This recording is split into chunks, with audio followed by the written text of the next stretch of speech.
ಇನ್ನು ಪ್ರಕರಣದ ತನಿಖೆಗಾಗಿ ಎಸ್ಐಟಿಗೆ ಸ್ಟ್ರಾಂಗ್ ಟೀಮ್ ಕೂಡ ಸಜ್ಜುಗೊಂಡಿರೋದು ಗೊತ್ತಾಗ್ತಾ ಇದೆ. ಎಕ್ಸ್ಪರ್ಟೈಸ್ಗಳೇ ಈ ಟೀಮ್ನಲ್ಲಿ ಇದ್ದಾರೆ. ಅಂದ್ರೆ ಡೆಡಿಕೇಟೆಡ್ಲಿ ಈ ಪ್ರಕರಣದಲ್ಲಿ ಸತ್ಯ ಆಚೆ ಬರಬೇಕು ಅಂತ ಹೇಳಿ ಒಂದು ಸ್ಟ್ರಾಂಗ್ ಟೀಮ್ ಅನ್ನ ಸಜ್ಜುಗೊಳಿಸಲಾಗಿದೆ. 18 ಜನರ ತನಿಖಾ ತಂಡವನ್ನ ನೇಮಿಸಿ ಪೊಲೀಸ್ ಇಲಾಖೆ ಆದೇಶವನ್ನ ಹೊರಡಿಸಿದೆ.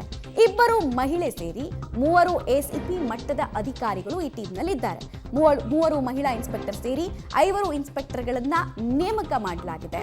ಜೊತೆಗೆ 3 ಮಹಿಳಾ PSIಗಳು ಕೂಡ ಇರ್ತಾರೆ. 4 ಹೆಡ್ ಕಾನ್ಸ್ಟೇಬಲ್, 2 ಕಾನ್ಸ್ಟೇಬಲ್ಗಳ ನೇಮಕ ಕೂಡ ಮಾಡಲಾಗಿದೆ. ಎಲ್ಲರೂ ಕೂಡ ಕಂಪ್ಲೀಟ್ ಆಗಿ ಈ ಪ್ರಕರಣದ ಸತ್ಯಾಸತ್ಯತೆ ಆಚೆ ತರೋದಕ್ಕೆ ಡೆಡಿಕೇಟೆಡ್ ಆಗಿ ಕೆಲಸ ಮಾಡ್ತಾರೆ. ಮತ್ತೆ ಪೊಲೀಸ್ ಇಲಾಖೆಯ ಇನ್ವೆಸ್ಟಿಗೇಷನ್ಗೂ SIT ಇನ್ವೆಸ್ಟಿಗೇಷನ್ಗೂ ತುಂಬಾ ವ್ಯತ್ಯಾಸ ಇರೋದನ್ನ ನಾವು ಹಲವು ಸಂದರ್ಭದಲ್ಲಿ ನೋಡಿರ್ತೀವಿ. ಪೊಲೀಸ್ ಇನ್ವೆಸ್ಟಿಗೇಷನ್ನ ಸಂದರ್ಭದಲ್ಲಿ ಕೆಲವು ಲಿಮಿಟೇಷನ್ಸ್ ಎಲ್ಲ ಇರುತ್ತೆ. ಬಟ್ SIT ಇನ್ವೆಸ್ಟಿಗೇಷನ್ ಮಾಡ್ತಾ ಇದೆ ಅಂದಾಗ ಆ ಲಿಮಿಟೇಷನ್ಸ್ನ ಬ್ಯಾರಿಯರ್ ಮುರಿದಿರುತ್ತೆ. ಮತ್ತೆ ಆಲ್ಮೋಸ್ಟ್ ಒಂದು ಮೊಬೈಲ್ ಅಂತ ಹೇಳಿದ್ರೆ ಅದರ ಎಕ್ಸ್ಪರ್ಟೈಸ್ ಇರುವಂತಹ ಅನೇಕ ತಜ್ಞರನ್ನ ಒಳಗೊಂಡಿರ್ತಾರೆ.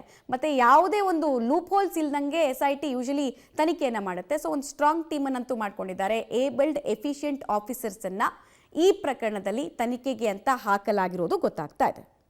ಡೀಟೇಲ್ಸ್ ಕೊಡ್ತಾರೆ. ನೇರ ಸಂಪರ್ಕದಲ್ಲಿ ಜಾಯ್ನ್ ಆಗ್ತಾ ಇದ್ದಾರೆ ಶಶಿಧರ್. ಸದ್ಯಕ್ಕೆ ಹೊಳೆನರಸೀಪುರ ಹಾಗೂ ಹಾಸನದಲ್ಲಿ ತನಿಖೆ ಹೇಗೆ ಸಾಗ್ತಾ ಇದೆ, ಜೊತೆಗೆ ಏಬಲ್ ಹಾಗೂ ಎಫಿಷಿಯಂಟ್ ಆಫೀಸರ್ಸ್ಗಳ ಟೀಮ್ನಿಂದ ಏನನ್ನ ನಾವು ಎಕ್ಸ್ಪೆಕ್ಟ್ ಮಾಡ್ಬೋದು, ಎಷ್ಟು ಬೇಗ ಪ್ರಕರಣವನ್ನ ಟ್ರ್ಯಾಕ್ ಮಾಡೋ ಸಾಧ್ಯತೆ ಇದೆ, ಒಂದು ಲಾಜಿಕಲ್ ಎಂಡ್ಗೆ ತಗೊಂಡು ಹೋಗೋ ಸಾಧ್ಯತೆ ಇದೆ ಅಂತ? ಮಮತಾ, ಇಡೀ ರಾಜ್ಯವನ್ನೇ ಬೆಚ್ಚಿ ಬೀಳಿಸಿದಂತಹ ಸಂಸದ ಪ್ರಜ್ವಲ್ ರೇವಣ್ಣ ಅವರ ಅಶ್ಲೀಲ ವಿಡಿಯೋವನ್ನು ತನಿಖೆಯನ್ನು ಈಗ SIT ಚುರುಕುಗೊಳಿಸಿರ್ತಕ್ಕಂಥದ್ದು. SITಗೆ ತನಿಖೆ ಮಾಡಲಿಕ್ಕೆ ವಹಿಸಿ ರಾಜ್ಯ ಸರ್ಕಾರ ADGP ವಿಜಯ್ ಕುಮಾರ್ ಸಿಂಗ್ ಹಾಗೆ ಸುಮನ್ ಡಿ ಪನ್ನೇಕರ್ ಹಾಗೂ ಸೀಮಾ ಲಾಟ್ಕರ್ ಅವರು ಮೈಸೂರು SP ಇದ್ದಾರೆ. ಅವರಿಗೆ ತನಿಖೆಯನ್ನು ನಡೀತು. ಈಗ 18 ದಕ್ಷ ಹಾಗೂ ಪ್ರಬಲವಾದಂತಹ ಒಂದು ತಂಡವನ್ನು ಈಗ ಅವರು ರಚನೆ ಮಾಡಿರ್ತಕ್ಕಂಥದ್ದು. 2 ಮಹಿಳೆಯರು ಸೇರಿ ACP 3 ACP ಅಧಿಕಾರಿಗಳು, 4 ಸಬ್ ಇನ್ಸ್ಪೆಕ್ಟರ್ಗಳು ಸೇರಿ ಒಟ್ಟು 5 ಸಬ್ ಇನ್ಸ್ಪೆಕ್ಟರ್ಗಳು, 3 ಮಹಿಳಾ ಸಬ್ ಇನ್ಸ್ಪೆಕ್ಟರ್ಗಳು ಸೇರಿ ಒಟ್ಟು 4 ಸಬ್ ಇನ್ಸ್ಪೆಕ್ಟರ್ಗಳು, 4 ಹೆಡ್ ಕಾನ್ಸ್ಟೇಬಲ್ ಹಾಗೂ 2 ಕಾನ್ಸ್ಟೇಬಲ್ಗಳ ಒಟ್ಟು 18 ಜನರ ತಂಡವನ್ನು ಈಗ ರಚನೆ ಮಾಡಿರ್ತಕ್ಕಂಥದ್ದು. ಇವರು ಎಲ್ಲರೂ ಸಹ ಇಂದು BK ಸಿಂಗ್ ಅವರಿಗೆ ವರದಿಯನ್ನು ಮಾಡ್ಕೊಳ್ತಾರೆ. ಆ ನಂತರದಲ್ಲಿ ತನಿಖೆ ಆರಂಭವಾಗ್ತದೆ. ಮೊದಲು ಹೊಳೆನರಸೀಪುರ ನಗರ ಠಾಣೆಯಲ್ಲಿ ಏನು ಮಾಜಿ ಸಚಿವ HD ರೇವಣ್ಣ ಹಾಗೂ ಪ್ರಜ್ವಲ್ ರೇವಣ್ಣ ಅವರ ಮೇಲೆ FIR ಆಗಿದೆ. ಆ ಸಂತ್ರಸ್ತ ಮಹಿಳೆ ಹೇಳಿಕೆಯನ್ನು ಇಂದು ಬೆಂಗಳೂರಿನಲ್ಲಿ ಪಡೆಯುವ ಸಾಧ್ಯತೆ ಇದೆ. ಅದಾದ ಬಳಿಕ ಹಾಸನದಲ್ಲಿ ಹಂಚಿಕೆ ಆಗಿರ್ತಕ್ಕಂತಹ ಪೆನ್ಡ್ರೈವಿನ ಅಸಲಿ ಎತ್ತೇನು ಅನ್ನೋದ್ರ ಬಗ್ಗೆಯೂ ಸಹ ತನಿಖೆ ನಡೆಸಲಾಗುತ್ತೆ.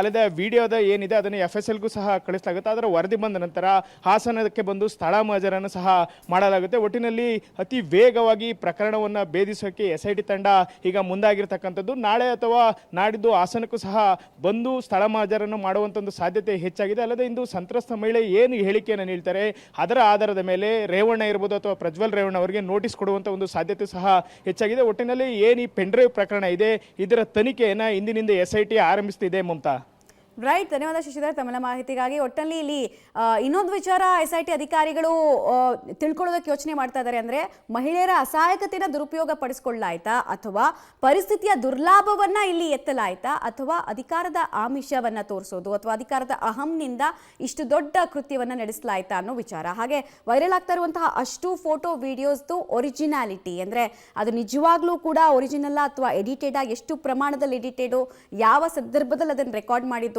ಹಂಚುವಂತಹ ಕೆಲಸ ಯಾವುದು, ಆ ಡೀಪ್ ನೆಟ್ವರ್ಕ್ ಯಾರು, ಅವ್ರಿಗೆಲ್ಲ ಇದರಿಂದ ಏನು ಲಾಭ ಸಿಗ್ತಾ ಇತ್ತು ಮತ್ತು ಎಷ್ಟು ಸಮಯದಿಂದ ಇದನ್ನೆಲ್ಲ ಮಾಡ್ತಾ ಇದ್ರು, ಈಗ ಹೇಗೆ ಬೆಳಕಿಗೆ ಬಂತು ಅನ್ನೋ ಎಲ್ಲ ಪ್ರಶ್ನೆಗಳಿಗೂ ಕೂಡ ಉತ್ತರ ಕಂಡುಕೊಳ್ಳೋ ನಿಟ್ಟಿನಲ್ಲಿ SIT ಅಧಿಕಾರಿಗಳು ಮುಂದಾಗ್ತಾ ಇರೋದು ಸ್ಪಷ್ಟ ಆಗ್ತಾ ಇದೆ.